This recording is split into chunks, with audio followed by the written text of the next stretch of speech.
February 4th, 1982. A quiet truck stop outside Ash Fork, Arizona. A teenage girl walks in, and it will be the last time anyone ever sees her alive. She looked young, barely 14.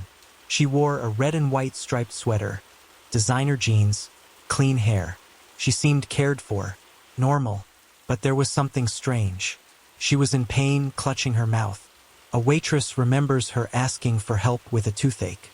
She handed the girl a junior aspirin, the kind you give to a child. But the girl wasn't alone.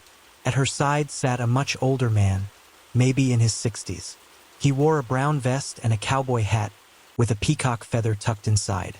The waitress noticed them. She remembers the girl vividly. She looked like she needed help, but she didn't seem scared enough for the police to be called. So the waitress let them be. It was the last kindness the world would ever give her. A few days later, along Interstate 40, police discovered something chilling.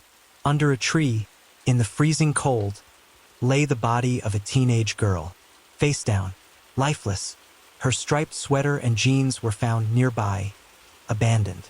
She was nameless. No one came to claim her. Police didn't know who she was. They gave her a name, Sally Valentine. The autopsy revealed something strange. This girl had recently prepared for a root canal. Her toothache was real, just as the waitress described. Every detail matched. But who was she? Where had she come from? And who was the man in the cowboy hat? For 2 long years, investigators chased shadows. Then, finally, the truth surfaced. The girl was identified as Melody Eugenia Cutlip, a 14-year-old who had vanished from Florida back in 1980. Somehow, 2 years later, she turned up in Arizona, hundreds of miles from home, sitting quietly in a truck stop, before ending up dead along the highway. To this day, the mystery lingers. What happened to Melody during those missing years? Who was the man with her that night? And why was she left alone, abandoned under the cold desert sky? The waitress still remembers that moment, sliding a small aspirin across the counter to a girl with a toothache, not knowing it would be the last trace of her life. Melody Cutlip's story remains unsolved, and somewhere the man in the cowboy hat may still hold the answers.